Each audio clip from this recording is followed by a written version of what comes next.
Greetings, Princeps. Welcome to the 50th episode of the God Engine Cast, a podcast dedicated to discussing the Adeptus Titanicus wargame produced by Games Workshop.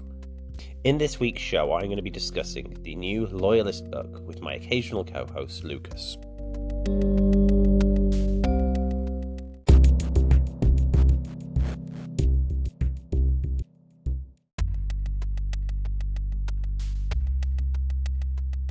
First up, some show news. As I'm sure most of you are aware, in addition to being a podcast available through all good podcatching apps, my podcast or show is now being uploaded to YouTube and it's available on my YouTube channel.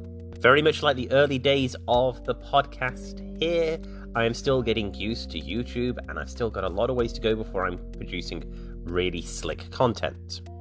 I have ideas about what I want to do with the podcast on YouTube, improving it, adding more visual components, but at the moment it's just the audio track overlain with the podcast art. If you spot any audio issues with the system I'm using to get the audio onto YouTube, please let me know. I am trying to listen through to my own podcasts on YouTube, but I'm getting around to them a lot slower, and I'm also working on remastering old podcasts to also get them uploaded to YouTube. I'm hoping by the end of the summer to have my entire back catalogue available on YouTube. In that regard, for those people who've joined recently and haven't listened to my back catalogue, the first ever episode of the God Engine Cast has had a 2021 remaster where I've gone back in and re-recorded the intro and the conclusions, just tidying up previous audio issues that were present in the episode. And finally, as always, if you can rate and review my show on your podcasting app of choice, and please have a look at my Patreon and Ko-Fi account in the show notes. Now, moving on to the main topic of the show, my conversation with Lucas.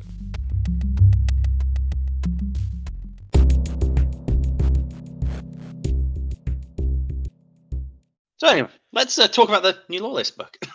Yeah, absolutely. We'll start at the top with them clarifying how you put a battle group together was actually really refreshing. The building a battle group in the core rule book is a bit of a convoluted mess, and they've really cleaned it up and made it into the system that everyone was using, which is really nice. I was a little worried they were about to change everything up on us. Yeah, it's basically like in the core book, it's like a lot of these terms were not defined. Mm-hmm. Like basically what is a Titan battle group and what is like a Knight household battle group, that wasn't very well defined. Yeah. And like what exactly each could take as support and all that stuff, like this is really nice to have all of that defined. And then it has the allegiance abilities reprinted. Yeah. I wish it had the original Princeps traits reprinted as well. Yeah. Nice bit on the War Master, which I love, and I love these technical drawings. Yeah. Yeah, they're awesome. I love like the weight and all that shit. Like it's so cool. I kind of wish they'd included one of these in every Titan in every box. Or even like printed it on the back of the manual or something like. Mm-hmm. Yeah, I'd love to find a way so I could take them out and frame them and put them around my game room. Yeah, that'd be cool. Really good bit of wall art there, I think, if I could get them right. Yeah, and then you get to the maniples, and I really enjoyed how they did the maniples in this book, because I was a little worried it was going to be a lot of pages taken up. Yeah, 203 pages of maniples. Yeah, because I mean, the maniples in the previous books take a lot of text. Well, because of the picture of the maniple, which is nice to see, but it takes a lot of space. Right, and like I said, I have that. If I want to go look at the picture of the maniple, I'll go look at the picture of the maniple. Like I needed a reference guide. I didn't need like a beautiful like book with all the art and stuff. Yeah, so I mean that's 6 pages of maniples, and it's real nice. And then you get into the Legios. The only new Legio is Legio Metallica, right? Yeah. Well, before we do that, what's your opinions on the change on the Lupercal manifold? I quite like that change. Maybe it's because I'm on the receiving end of it quite often, but I think it's a good change because I think that the maniple is like still good, but now it's not like the obvious go-to choice. Like I said on the last episode, like in my opinion, that was the best maniple in the game. Like it was not really, because it was like so versatile and it gave you the bonuses as well. Like Extergimus obviously gives you like better bonuses, but it's hard to use because of the heat and because the Warlord, Like having all warlords is just not easy to fight. Like somebody that can outmaneuver you. And I was pretty positive with the change. Yeah, I really like it. I know Audax players are now in an interesting place because they've now got to work out. Yeah, but they can't complain. They have their own mana pool. They do, and I think there's an argument to take now. You only take that mana pool. But the loop call's a bit weird for them now. Yeah, it's kind of they are in kind of a little bit of a weird spot, but I get you just take their unique mana pool and Yeah, no, all in all, I was very happy. I was a little annoyed they didn't take a moment to fix the Janissary. what's wrong with the Janissary? So the Janissary is just kind of, in my book, useless. Oh, it's just terrible.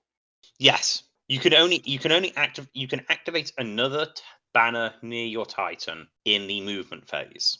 So it's really good if you're running a offensive I'm going to charge you list. But in no other circumstance you want to be doing multiple activations in the movement phase. It's that usual activation dynamics. And if it had been movement or shooting phase, the mana pool would have a lot more use. Yeah, because then you can like do the double, like you can like do the double activation so that you can finish off stuff before it gets to attack, and you can shoot some Titan and then hit him in melee. Oh, I guess yeah. Yeah, with it being in the movement phase, it just I don't know. I understand why you want to do it in the movement phase because it allows for coordinated charging. Yeah, no. Yeah, that is pretty good, but like really that makes the Warhounds almost useless in the mana pool, right? Because they're not good at charging stuff. Yeah, and it's wants you to take 2 Warhounds. Yeah, you have minimum 2 Warhounds.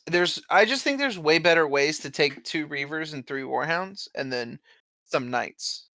Yeah, it's a very weird mana pool, and I wish they just put in it would have been a lot better if they put at the movement or shooting phase. It would have made the mana pool actually useful in the game. I agree.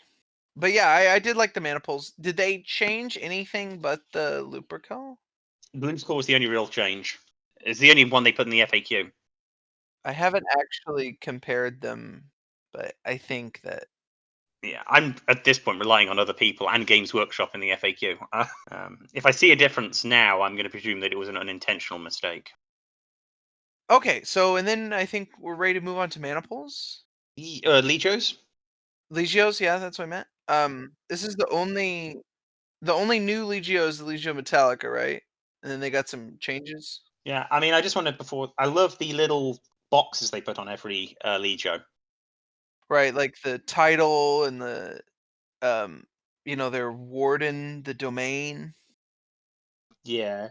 Well, my favorite one actually is the patent, which is how they're defining when they were founded. Yeah, that's awesome. Like the Ignatum one, pre-Imperial. Yeah, there's some really interesting ones hidden because I went through most of them are pre-Imperial, Martian. Then you get the odd ones that are not, like they're from a different Mechanicum force. I expect we'll see a lot more of that in the Traitor book. Yeah. Yeah. So yeah, like I said, the new one in this book is Metallica. I kind of like them, but they seem pretty balanced. They're definitely. I like that the Bastion armor, like the fusion trait thing. That's actually pretty cool. I don't know how good it is, but it's good. It's cool. Yeah, it's overcosted for 15 points, especially when you compare it to the other upgrades in this book, which we'll get to in a minute, I suppose. But no, I'm happy they've got rules, and I'm looking forward to doing a deep dive in them. The Forge World Metallica has become a key part of Mechanicus lore, so I'm glad they finally got their Legio out in the sun. Awesome. Yeah, I like that. And, my Legio was one of the Legios which was graced with a change. Mm-hmm. Legio Crucius with the bifolded power containment change in cost. So now I think it is worth it to take it on some. I wasn't taking it really before. I had taken it a couple times when I ran a triple Volcano Warbringer. But that's just bad pretty much any way you slice it. So yeah, I don't know. I think it's now worth the cost, especially on the larger Titans. Yeah, exactly. And like a War Master, dude. Oh yeah. You're kind of a dummy if you don't take it on a War Master if you have access to it. So yeah, the upgrades in the War Master are really interesting because They're so cheap, relatively. yeah, it's that proportional benefit, and it's like almost like It's almost like you just give them all to them. yeah, It's almost. only 100 points or whatever. Yeah. I think what else? I mean, if we just skip straight over to the upgrades, because I think that's really going to be the meat of the conversation, because they are Oh the yes. Let's the go. biggest I'm ready. the biggest change to Yeah, because you already went over the stratagem changes and all that stuff. yeah, and that was all clean up. I'm really happy about Yeah, it. exactly. I'm really excited. Despite most of my personal strats being nerfed, I really like the concealment barrage, and I use strafing run almost every game. Um, I do think that it was a really good change. So we won't harp on it too much because I know you went over it already. But I really like that. Yeah, I'm same here. I just can't. I can't say anything. I can't say anything bad about the changes they made. I think the sabotage stratagem had a lot done to it. I think it's still pretty good. Yeah, I had used it a couple times. I had really just used it to, remove an order. If I didn't want to get charged. And I think it's still too good against the Psi Titan, and I think Box Blackout's still good for the 3 points it costs. Yeah. Maybe I haven't played against the Side Titan, so I don't know. It's kind of hard for me to quantify how good the stratagem actually is against the Side Titan because I've read it, but I've never played it. The stratagem, Sabotage and Box Blackout both have the same problem where you're stopping the opponent doing stuff. Yeah. When I say good, I mean I think they aren't.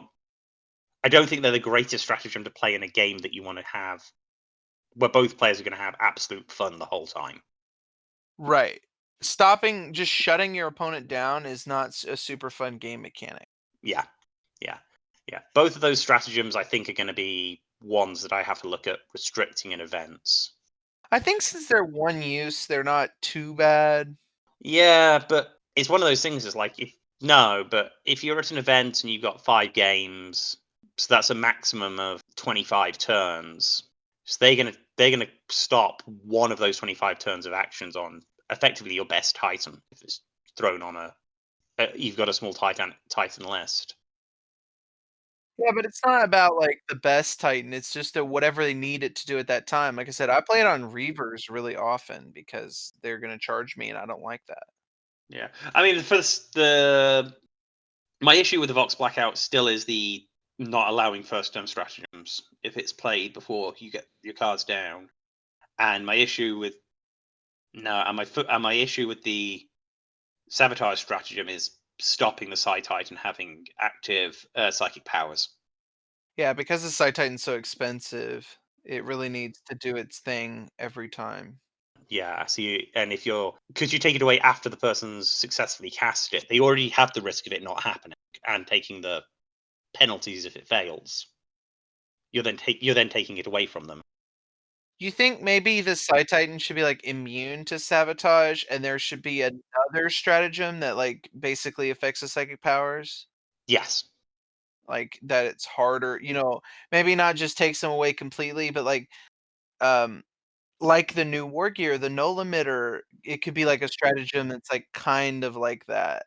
I know the null emitter is for the other way, it's for corrupted titans, but there could be something that a traitor only stratagem. Absolutely, and I think as we're getting into Titan's upgrade, I think my big take home when I'm reading all these pieces of war gear is we're seeing one half of the picture at the moment. Right.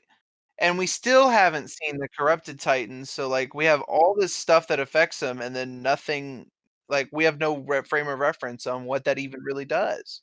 But well, actually, we do. Well, and this is when they put the Psi Titan out, we just knew that it had some effect to corrupted titans. The null emitter makes it pretty clear that they know what a corrupted titan does. Yes. The rules are basically finished on the corrupted titan. They have to be for it to be this in depth. Yeah, which means in my mind they were writing this book with the traitor book at the same time. Yes. And I think it's pretty clear that the Corrupted Titan is going to be in the Trader book. More than the Corrupted Titans, when we look at stuff and go, this feels imbalanced. The question is anything in this book taken by a loyalist shouldn't be fighting itself. It should only be fighting the stuff in the Traitor book. That's how they balance the game. Right. So we don't know what the opposite side has. Precisely. We run into this in 30K a lot where like people are always talking about how, oh, Gulliman is better than Leman Russ or whatever. That's just an example. But it doesn't matter because Gulliman doesn't fight Leman Russ. No. Yeah. So it's the same exact thing. Yeah. Sabotage and Side Titans, I'm like, it's a potential problem. But because it can be taken by traitor players, but I'm like, not sure what the traitors are getting as well. Precisely. And I think that the Traitor Legions book might actually be a better value than the Loyalist one because there's actually going to be more new stuff. From where I'm standing right now, knowing almost nothing about it, like the Corrupted Titans are going to be in there. I know we've said that before. Well, they got to be in the next book, but yeah. Going back to the war gear. yeah. You want to go over the Titan upgrades? I think we can skim through them. Yeah. Well, I'm happy with all the universal traits, and I particularly like the obviously the tracking gyroscopes, but I'm just going to make a big song and dance about the ranging Auspex because I know this probably makes me very unpopular. I think they're actually a really good addition for the game. You think they're good? It quantifies a price on what pre-measuring is, and it does it in a consistent way. Pre-measuring is a skill, or there's a skill component. You mean guessing? Guessing is a skill, yeah. Yeah. And I think that saying it's in our mind it's worth $15 points per Titan is just a good way to factor it into the game. So what do you think benefits the most from having the ranging Auspex? To be honest, Warlord Titans. Yeah, I think so too because of the corridor arc. But let me ask you this. Maybe this makes me unpopular, but I feel like with this book, effectively what they've done is increase the Warlord Titans cost by 25 points and make it not have corridor arc anymore because no one is not going to take the checking gyroscopes on their Warlords. They're too good. I think for 25, 25 is kind of a steep price. Like, I'm not saying that it's too cheap or anything like that. Like, it's good. I can see myself having the argument about whether I'm taking tracking gyroscopes or ranging Auspexes. Bro, I'm taking the gyroscopes every time over the Auspexes. Maybe it's just because I don't run into problems often where, like, I go to measure up the range and I'm out of range and it's super critical. Like, don't get me wrong, it's happened, but in my experience, it hasn't been, like, so critical that I've been like, man, if I could pre-measure, it would have been better. Well, ranging Auspexes also let you decide what's in corridor or not. Yes, yeah, that is good. But again, in my mind, I've effectively eliminated the corridor arc. Where like none of my Titans are going to have corridor arcs anymore, so I don't need to know what's in the corridor arc. Even for a cost, I think like I cannot understate how much I really like the tracking gyroscopes. And I suppose you're looking at 100 points a 4 Warlord Sturmagus anyway. Yeah, that is the thing too, right? I think you kind of hit the nail on the head there because 100 points is not an insignificant amount. Mm-hmm. And the Extergimus also has a problem with fitting into those smaller point values. So like spending 100 points is a real choice you have to make. Yeah.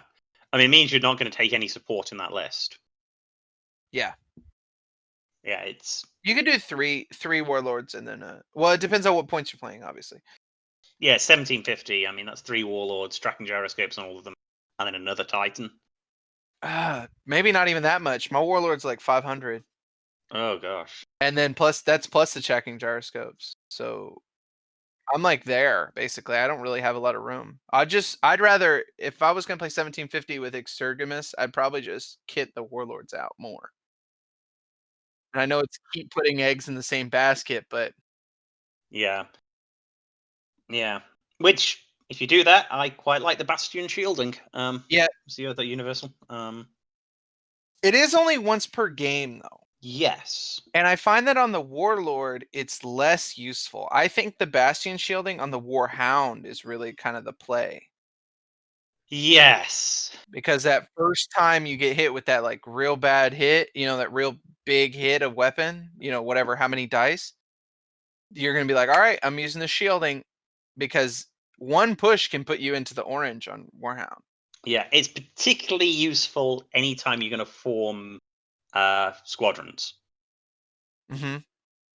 Like, I know squadroning has just taken a major hit with the FAQ. I actually kind of liked what they did with it, but yeah, and to be honest, the Warhounds weren't the problem with shield sharing. It's still the other Titans that get to do it when you start running the Rakia or my Legio Vulcanum's tricks, where they get to squadron any Titans they feel like. And then there's a couple other tricks, yeah. There's like that Legio trait, custom Legio trait where you can like Squadron Reavers. Yeah, I mean, I'm expecting the Legio Vulcanum to get pretty heavily hit when it comes to the traitor book, because at the moment I can do a twin machine spirit to a War Master for 20 points. So I could have a Warlord and a War Master in a squadron, and then give them both Bastion shielding, walk them up the table very slowly. Yeah. Oh, and I could also make the War Master a Princeps and give him Princeps traits. Yeah, so that's something I feel like they missed on the clarifying the in the build your battle group section. Is so that's my understanding is a maniple gives you a Princeps Senioris. Each maniple you take gives you one. The Princeps it clarifies in there that the Princeps has to be within the maniple. So you can't give the War Master a Princeps trait unless it's your special thing. Unless you're Vulcanum, which just allows you to pick someone in your battle group. Okay. I thought that am I wrong that's a change? No, but it was really, really, really unclear. Okay. Because that's not how I understood it before. Because I had taken like a support warlord and given him the Princeps before. Yeah, because it's a Legio battle group can have the multiple maniples. Each maniple will have its own Princeps Senioris. That's still not as clear as I'd like, but I see why you would think it works that way. Yeah. It should say the Princeps Senioris must be selected from within the Titans in the maniple. Yeah, I get that. But I think that's how I'm going to play from now on. Yeah, that was always my take of it when I was reading, especially when they clarified how the Legio Vulcanum trait worked. Well, and it makes sense. It's not like it's some, stretch of logic that the Princeps Senioris of your maniple must be a Titan from the maniple. So, I'm not mad at it. I'm just saying we hadn't been playing it like that, but I think. So back to the upgrades. So obviously the ranging aspects and the checking gyroscopes are like primo, and the Bastion shielding is pretty good. So those are all from the Universal Titan upgrades, right? So there's Universal Titan upgrades, and then there's Loyalist Titan upgrades, which, uh, most likely will be followed up with a Traitor Titan upgrades in the book. Do you think when they do the next book, the Traitor book, you think they're going to have more Universal as well? I have a feeling we're going to see more Universal traits. Yeah. So even though I don't play any Traitor things, I'm probably gonna have to buy that book for $50. It's Games Workshop's usual. It's like how they did it with those limited edition stratagem decks where you had to buy both of them, even though I don't play Traitor. Yeah, and I suspect we'll see one or two of the ones from the custom Legio. Yeah, that's probably you're probably right because ranging aspects is our custom Legio thing already, or no? Yes, they are. That's what I thought. Yeah, so are the I know they changed the banners from Crusade banners. The Oath banner seems familiar, but I think it was a trait in the custom Legio. No, the custom Legio have better banners. They have Crusade. So the Oath banner for 5 points allows you to re-roll your shaken check. Oh, the Crusade banners allow you to automatically pass. Automatic cannot be shaken. Okay. But it's 15 points, so it's 10 points more, but it's better. I like that. Like it's similar but better. Obviously this is something that was in common use with the Titan Legios, but some Legios had kind of laid into it and like got better ones. I like that. That's cool. Yeah, I'm expecting to see the armored spikes appear in the traitor book. Yep, that would make sense. Maybe the Vox Screech. Well, so they haven't actually. So is the Vox Screech custom Legio or it's a actual Legio? No, it's custom Legio. 30 points for the custom Legios. Just disregards any enemy orders within 6 inches. I could see it being like a 50-point universal upgrade or something stupid. Yeah, because that seems to be kind of the format they're taking, right? Is they're like using custom Legio upgrades, but then increasing the points cost Yeah, or as with the Oath banner, they are or making it worse. worse. Yeah, so we could see a Vox Screech variant that doesn't automatically do it, but does it on a dice roll and lowers the point cost of it. Yeah, or like the enemy Titan must make a command check, and if they fail the command check, then They lose their order or something along those lines. Yeah. yeah. I can just see a few things, and whether we see another 5 universal traits, but I definitely think we're going to see at least 1 I or think 2. 5 is a good number. It's not like too many to come up with, but then it's also not like nothing. Yeah, and they've also got the equipment they had in the Shadow and Iron campaign book as well. Those upgrades were really nice as well. Yeah. And getting those into actual standard match play would be really good. Yeah. Now, so then the Loyalist Titan upgrades. These are really fun. And I'm very glad that they are Loyalist only. Because, as I said earlier, it means there's a chance there's going to be a solution on the other side of the table. Right. Right. I hope that the solution isn't just, oh, you can make any Titan corrupted. Yeah, I hope that's not the solution. I fear it may be, but I hope it's not the solution. I hope there's an actual... Because I think we'll start with the elephant in the room, which is the Vortex payload. It's cool. It really is. I'm so glad it's in the game. I was gonna ask you what you thought about it, because like it's kind of the one I'm like, I'm eyeing. I wish more stuff could take warp missiles. Like I wish you could have like a warlord with a warp missile. Yeah, Oh, what if you could have a warbringer with like a rack of them. Yeah. Yeah. Yeah. I like the idea of it. Oh, I bet it's terrible, but it seems really cool. So I've heard a lot of complaints about it, so I'm just going to sort of run through the first of all is people think it's too cheap because the warp effect is really, really dangerous. Okay, so could you go over what Vortex actually does? Okay, so it puts a template on the table when you hit. That template will hit anything in. If you're touching that template, you take D6 strength 10 hits, which ignores void shields. The template doesn't go away, and at the end of every end phase, the template can move around and cause additional damage. Okay, that's what I thought. And if you walk into the template, you take more damage. Okay, so precisely when you shoot the weapon, if you roll a hit, the template just goes where you put it, right? Like a blast weapon. Mm-hmm. And then you do the damage right then, right? Okay, and then in the end phase of that turn, it moves again and does more damage. Yeah.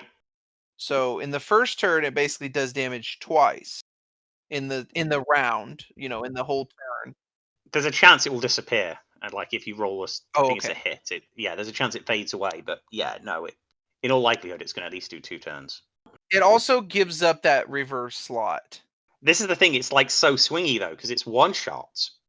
You have to be able to make the shot. You have to be able to roll a decent number on that number of hits on that. Right. What if you roll a one strength 10 hit? Yeah.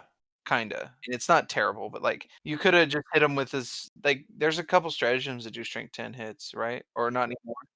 You could also roll like a 1 strength 10 hit and then roll a 1 on the Ooh, yeah. and just superficial damage. And I'm like, oh, and you've done 30 points to do no damage to my Titan. Right, and spent the slot on the Carapace. And then it moves and disappears, and you're like, oh, that was a waste. And like, the enemy is going to be taking the Vortex payload before you pick your stratagems, so you start taking the stuff to stop them shooting it. Yeah. There are plenty of stratagems out there that will hinder that warp missile's accuracy. Yeah, like a blind barrage or something. So you can really hamper that Reaver's day until it fires the payload, and then you've got the time while it hasn't fired the payload to make targeted attacks to blow up the payload in the first place. It can be repaired though. It can be, yes, but that slows them But up. I get yeah, exactly. I get what you're saying. My problem with it actually becomes what happens when you find the player taking 5. Why'd you have to put that idea in my head? I know. Well, it's out there. I kind of love it, but I do as well. Like, I mean, I had a discussion on Facebook about this particular problem, and my solution was if you see someone rocking up with 5 warp missiles, ask them why, and then enjoy the fact the game's going to be over pretty quickly. And then you play again with a different list. is it really that much of a feel bad, Z? Because like you're gonna look at that and you're gonna laugh at it. Yeah, well, I think it's if that's the game you want to play, Yeah, I'm all about it. It is lacking a lot of narrative context. Because I think the question you have to ask is, what is the trait of Battle Force bringing that's going to justify them bringing 5 of these ultra rare weapons the Emperor didn't want used? yeah, that's true. Like if the other battle group is like, oh, it's Audax in their little warhounds, you're gonna be like, really, dog? Yeah, that's a good point. It's like, I've just brought my Questoris Night House. Yeah, this is... So what I wish they'd included, and I think the thing that would have made warp missiles like a complete and utter non-starter in argument, is to pull off the same trick they use with the null emitter and say these could only be carried by Princeps Senioris' Titans. I didn't notice that. I see that. Yeah, that's on the null emitter. Only loyalist Princeps Senioris Titans can be upgraded with them. 25 points. Corrupted Titans within 6 inches. Subtract 1. Yeah, the null emitter is pretty cool, but yeah, the actual... We have no idea how good it is because we have no idea what a Corrupted Titans. What does it say? Like minor mutation or something? Yeah. I mean, it's the one we're gonna have to go back and look at once we get the Corrupted Titan rules. But that opening line of just only allowing it on a Princeps Senioris' Titan is something I wish they'd also kept with the Vortex payload. Yeah, then you could have max 3 if you're playing some gigantic game, or there is no technical maximum, but like nobody's playing with more than 2 or 3 mana pools. Yeah, and it's like, it would mean that you had that one shot of utter annoyance, and having one template wander around the table is going to be hilarious. Yeah, yeah, because it can easily move from hilarious and fun to like, oh my god, this is annoying. Yeah, because you put 5 of them in the middle of an enemy battle group on the first turn, it's like, you're done. No way all 5 are going to disappear. In all likelihood, they're all going to move around. So by the end of turn 1, you're going to be having Mosha Titans taken 2d6 strength 10 hits, ignoring voids. Something you got to do once. Something every loyalist Princeps should do one time. I also love how like a vortex missile is loyalist only. Like the traders lost all their vortex missiles, or what? Well, the Emperor took them all away. Emperor ratified his treaty with Mars. One of his commandments was that the ceiling of the technology is deemed too perverse or unstable for use. Many Forge will ignore such decree during the Horus Heresy, retrieving esoteric weapons from Warvault's sealed long ago. But like, this is where we get to what's the traitors getting. Yeah, probably some kind of warp, like some corrupted missile or something. Yeah, I don't know. like what is their opposite version of this vortex payload? What payload are they getting on their vortex missiles? Ooh. So, do you have any other of these Titan upgrades that you really like? I like the combination of the Spark of Vengeance and the Aquila Benedictus. Oh yeah, because if you put both of them. Mm-hmm. Yeah, if you go one, you go for the other, at least in a small group. The Aquila Benedictus is just really fun. If I build my War Master Titan as a Loyalist Titan, I cannot, for the life of me, think of why I don't build it with the Aquila on it. Yeah. Because it means my War Master can't suffer penalties to its command check, which is going to be really useful because I'm sure people will be targeting it all the effing time with that sort of stuff. Yep. And then if it is eventually destroyed, then everyone else in my battle group gets to shoot, which is Yeah, Wrathful is the one where you just make an attack. I really like the plasmatic binders. Well, I was about to point that one out to you because it is the Crucius. Yep. It very much kind of fits their theme. I think it's from the Forge World Riser as well. I mean, that's in the fluff text box. Yeah. I think it's a no-brainer on the War Master. I think it is, but for 25 points, I definitely think it's something you probably want to do on a Warlord and a War Master. Yeah, I agree. 25 points is like steep enough where you have to think about it on like a warlord. So I really like it. Yeah, I mean, there's no point putting it on a Reaver or Warhound. Even my dual Volcano Cannon Reaver doesn't need the 25 points to drain heat. Yeah, I think it might be too expensive for the Reaver. If you're running Exterminus, I think it's auto take. Yeah, but now we're at 200 points in mandatory upgrades. Yeah. So Yeah. I get why you say that, but so maybe that's the balancing factor of the tracking gyroscopes is the other war gear is like Yeah. you can't spend too many points on the war gear, so you gotta like think, do I really want the tracking gyroscopes or is the once per game like cool me down way better? So like think about that on like Crucius Extergimus where like you do like the plasmatic binders on like basically everybody, and then you do the stratagem where like for the one turn you get like better repairs, Yeah. and then you have the sixes cool double heat. So like really cool them all off if you've ran them all hot. I think the guys on the Full Stride podcast talked about the balance of the tracking gyroscopes is that, going back to them for a second, the trick with the tracking gyroscopes is you want them on your Titans that activate first. Yeah. So maybe like having them on 2 and then having 2 without or something. Yeah. Yeah, if you're going to run 4, you do half and half, and then the last 2 can be your Titans with the weapons that are more likely to generate the extra heat. Well, it's actually yeah. Because like if you have like a long range warlords, you know, that kind of sit in the back, like with the missiles, and then maybe like Bellicosa Quake, and then you have like kind of your brawler warlords that have like the double, you know, I like to do double Sun Fury or Sun Fury Gatling, and then the Ruth Gatlings. Those ones in the front, the like brawlers, are gonna need the tracking gyroscopes more because the enemy Titans have to move less to move out of the arc. Whereas if they're further away, you have to move further to get out of the arc. Though if we're talking Gatling blasters on the Warlord and Macro Gatling blasters, an honorable mention has to be made for the Hunter Shells. I think these are. So that's what I was gonna say. Was like there really isn't a miss on these war gear.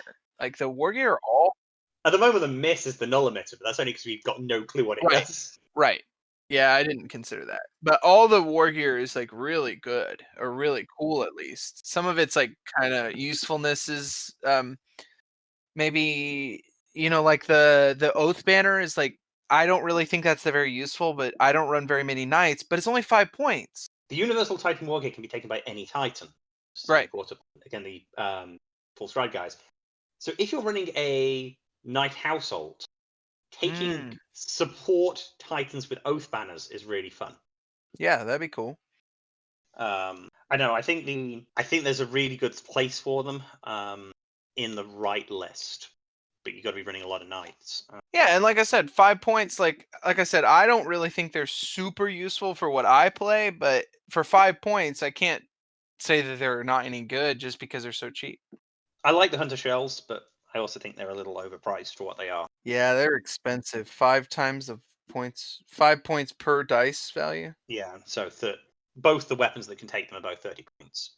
Actually, and that's a lie, because the Warlord could take them on their card-based weapons and be at 60. Ooh, for like 1 billion points, yeah. Yeah.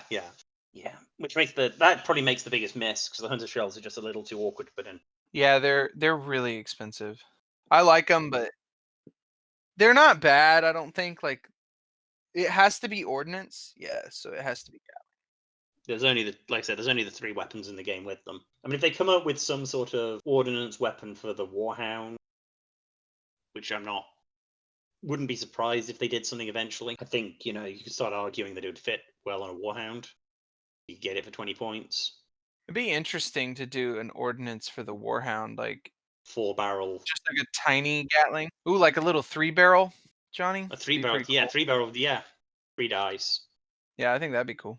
Going back to the conversation we had about weapon choices on the Warhound last episode, I think it would go a long way to give a variety of builds for the Warhound, just to give them all the weapon options.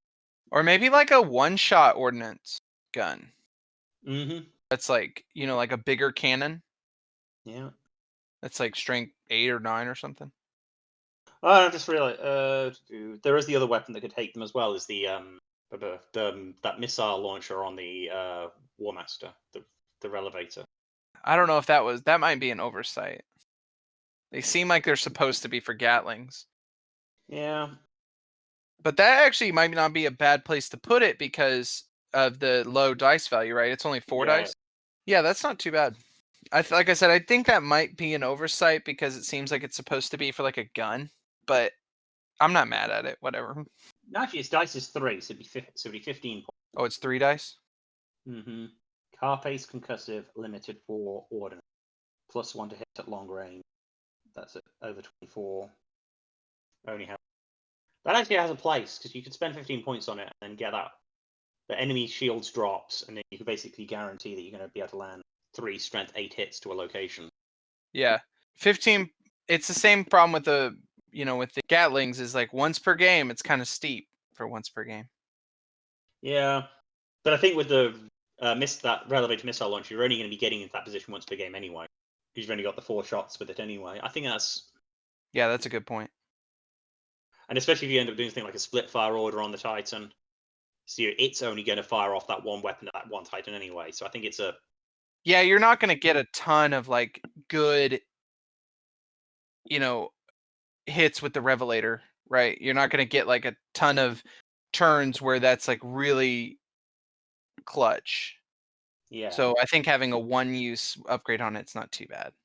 Yeah. Like I say, you could be in that position where you could then split fire it, give it the 1-use.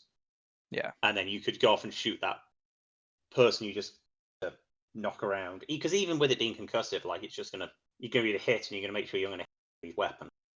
Counts as something. Yeah. Well, I pretty much like all the upgrades. I can't really say, like I said, there's a couple that I'm not sure about the usefulness on, but there's none of them that I'm like, oh yeah, that's trash. Never taken it. So I think that the upgrades are probably my favorite part about the book. I think so as well. It's not really fair to say though, because like a lot of the other stuff was in the FAQ. So like you didn't really need the book to get the updates to the Lupercal manifold and stuff like that. So yeah, well, it's a very weird book, which I think is sort of my take home on the whole thing. I sat here for 2 weeks after it was announced it was coming out, and 2 weeks after I first read the previews of it on Goonham. I can't wait to get hold of the book. And when the FAQ arrived, I'd already done my review of the FAQ, so I didn't open it for like 2 days. I mean, I took it off its wrapping, flick through it, so I got a nasty paper cut. But other than that, I just sat down and I didn't look at it again. It's more of a reference guide than like a ton of new content. Mm-hmm. Well, I mean, there's a ton of new content. I mean, there's so much like background in the book. Yeah, I haven't even looked at any of that. I mean, every Legio has been given at least a page write-up. Yeah, more than they had. Yeah, and some of the Legio write-ups are still awfully short. I was flicking through it and going like, ooh. I think it was Death Bolts 2 had a really short write-up. But some of the other like more renowned Legios have got a really solid write-up to them. Almost black book level. Yeah. So I think it is useful. Like, basically, buy this book if you're tired of carrying around your other 10 books, 1. You play one of the Legios in the book, 2. Or you're interested in the, in the background for the Legios in the book. Yeah, I mean, if you're just getting into Titanicus and you're going to play a Loyalist Legion.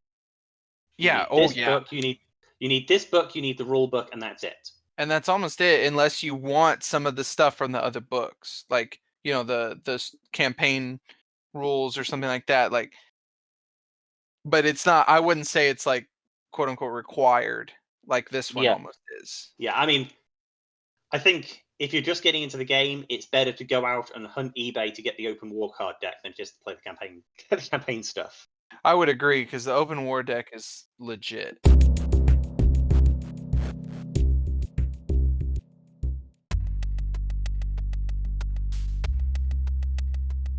So that brings us to the end of the show. I want to thank Lucas again for joining me today to discuss the new Loyalist book. I think we're in agreement that the new Loyalist book is a really solid addition to the game, and it's made some really fantastic changes and brought some fantastic upgrade options for your Titans.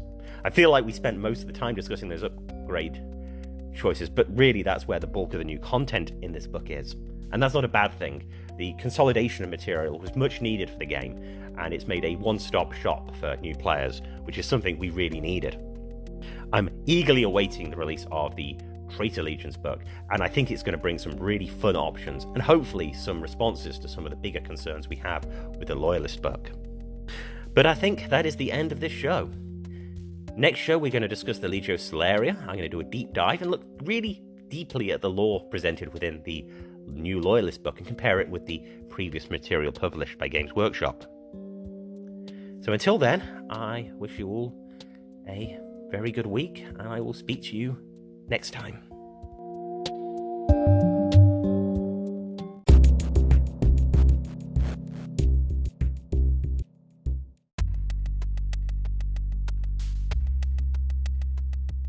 Thank you again for listening to another episode of the God Engine Cast, a podcast dedicated to discussing the Adeptus Titanicus game produced by Games Workshop. This show was written, recorded, and edited by Martin Emery. This podcast is completely unofficial and no way endorsed by Games Workshop Limited. No challenge to any trademarks or copyrights are intended. All rights are reserved by their respective owners. If you have questions for the show, please email me at god.engine.cast@gmail.com or reach out to me through Facebook, Instagram, or Twitter, where I am the God Engine Cast. Until next time, I wish you all well and good fortune.